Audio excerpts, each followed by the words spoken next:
ಹುಟ್ಟಿದ ನಂತರ ಸಾವು ಬರಲೇಬೇಕು ಎನ್ನುವುದು ಸೃಷ್ಟಿಯ ಅತಿದೊಡ್ಡ ಸತ್ಯ. ಇದರಿಂದ ಯಾರೂ ತಪ್ಪಿಸಿಕೊಳ್ಳಲು ಸಾಧ್ಯವಿಲ್ಲ. ಈ ಭೂಮಿಯಲ್ಲಿ ಹುಟ್ಟಿದವನು ಒಂದು ದಿನ ಖಂಡಿತವಾಗಿಯೂ ಸಾಯಲೇಬೇಕು. ಆದರೆ ಈ ಸಾವು ಯಾವಾಗ ಮತ್ತು ಹೇಗೆ ಸಂಭವಿಸುತ್ತದೆ? ಸಾವಿನ ನಂತರ ಆತ್ಮಕ್ಕೆ ಏನಾಗುತ್ತದೆ? ಈ ಪ್ರಶ್ನೆಗಳಿಗೆ ಉತ್ತರ ಯಾರಿಗೂ ಗೊತ್ತಿಲ್ಲ.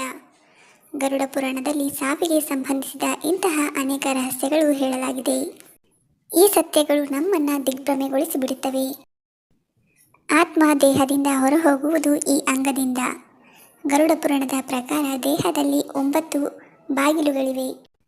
ಅದರ ಮೂಲಕ ಪ್ರಾಣ ಅಂದರೆ ಆತ್ಮವು ಹೊರಬರುತ್ತದೆ. ಈ ಬಾಗಿಲುಗಳೆಂದರೆ 2 ಕಣ್ಣುಗಳು, 2 ಕಿವಿಗಳು, ಬಾಯಿ, 2 ಮೂಗಿನ ಹೊಳ್ಳೆಗಳು ಮತ್ತು ದೇಹದ ವಿಸರ್ಜನಾ ಅಂಗಗಳು. ಇವುಗಳಲ್ಲಿ ಒಂದರ ಮೂಲಕವೇ ದೇಹವನ್ನು ತೊರೆದು ಹೊರಕ್ಕೆ ಹೋಗುತ್ತದೆ. ಸಾವಿನ ಸಮಯದಲ್ಲಿ ಯಾರ ಕಣ್ಣುಗಳು ತಿರುಗುತ್ತವೆ? ತನ್ನ ಜೀವನದುದ್ದಕ್ಕೂ ಮೋಹಗ್ರಸ್ತನಾಗಿರುತ್ತಾನೆ. ಯಾವ ವ್ಯಕ್ತಿಯು ತನ್ನ ಕುಟುಂಬದೊಂದಿಗೆ ಆಳವಾದ ಬಾಂಧವ್ಯವನ್ನು ಹೊಂದಿರುತ್ತಾನೆ ಅಂತಹ ವ್ಯಕ್ತಿಯ ಆತ್ಮ ಕಣ್ಣಿನ ಮೂಲಕವೇ ಹೊರಬರುತ್ತದೆಯಂತೆ. ಸಾವಿನ ಸಮಯದಲ್ಲಿ ಕೆಲವರ ಕಣ್ಣುಗಳು ತೆರೆದಿರಲು ಇದೇ ಕಾರಣವಂತೆ. ಇವರ ಆತ್ಮ ದೇಹ ಬಿಟ್ಟು ಹೋಗಲು ಇಚ್ಛಿಸುವುದಿಲ್ಲವಂತೆ. ಆದರೆ ಯಮರಾಜನು ಆತ್ಮವನ್ನು ಬಲವಂತವಾಗಿ ತೆಗೆದುಕೊಂಡು ಹೋಗುತ್ತಾನೆ ಎಂದು ಹೇಳಲಾಗುತ್ತದೆ.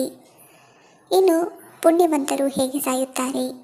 ಯಾರು ತಮ್ಮ ಜೀವನದಲ್ಲಿ ಸತ್ಕಾರ್ಯಗಳನ್ನು ಮಾಡುತ್ತಾರೆ, ವಿಧಿವಿಧಾನಗಳ ಪ್ರಕಾರ ದೇವರಿಗೆ ಭಕ್ತಿ ಮತ್ತು ಪುಣ್ಯ ಕಾರ್ಯಗಳನ್ನು ಮಾಡುತ್ತಾರೆ, ಅವರ ಸಾವು ಕೂಡ ಸುಖಕರವಾಗಿ ಇರುತ್ತದೆಯಂತೆ. ಅಂಥವರ ಆತ್ಮ ಮೂಗಿನ ಮೂಲಕವೇ ಹೊರಬರುತ್ತದೆ.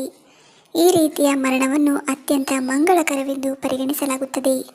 ಅಂತಹ ವ್ಯಕ್ತಿಯ ಆತ್ಮವು ಮರಣಾನಂತರ ವೈಕುಂಠ ಸೇರುತ್ತದೆಯಂತೆ. ಇನ್ನು ಪಾಪಿಗಳ ಆತ್ಮವು ದೇಹದಿಂದ ಈ ರೀತಿಯಾಗಿ ಹೊರಬರುತ್ತದೆ.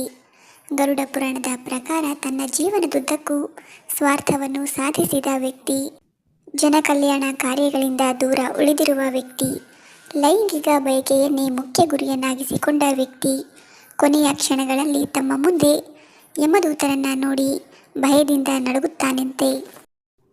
ಆತಂಕದ ಕಾರಣದಿಂದಾಗಿ ಅವರ ದೇಹ ಕುಸಿದು ಬೀಳುತ್ತದೆಯಂತೆ. ಈ ಕಾರಣದಿಂದಾಗಿ ಅವರ ಪ್ರಾಣವು ದೇಹದ ವಿಸರ್ಜನೆಯ ಅಂಗಗಳ ಮೂಲಕ ಹೊರಬರುತ್ತದೆ. ಅಂದರೆ ಮೂತ್ರದ್ವಾರ ಅಥವಾ ಗುದದ್ವಾರದ ಮೂಲಕ ಅಂಥವರು ಸಾವಿನ ಭಯದಿಂದ ಮಲಮೂತ್ರವನ್ನು ಮಾಡುವುದು ಇದೆಯಂತೆ. ಈ ರೀತಿಯಾಗಿ ಒಬ್ಬ ವ್ಯಕ್ತಿಯ ದೇಹದಿಂದ ಆತ್ಮವು ಅವನು ಮಾಡಿದ ಕರ್ಮಗಳನುಸಾರ ದೇಹದಿಂದ ಹೊರಹೋಗುತ್ತದೆಯಂತೆ. ಸ್ನೇಹಿತರೆ, ವಿಡಿಯೋ ಇಷ್ಟ ಆಗಿದ್ದರೆ ದಯವಿಟ್ಟು ವಿಡಿಯೋವನ್ನು ಲೈಕ್ ಮಾಡಿ. ಹಾಗೆ ನಮ್ಮ ಚಾನಲ್ಗೆ ಸಬ್ಸ್ಕ್ರೈಬ್ ಆಗೋದನ್ನು ಮರಿಬೇಡಿ. ಧನ್ಯವಾದಗಳು.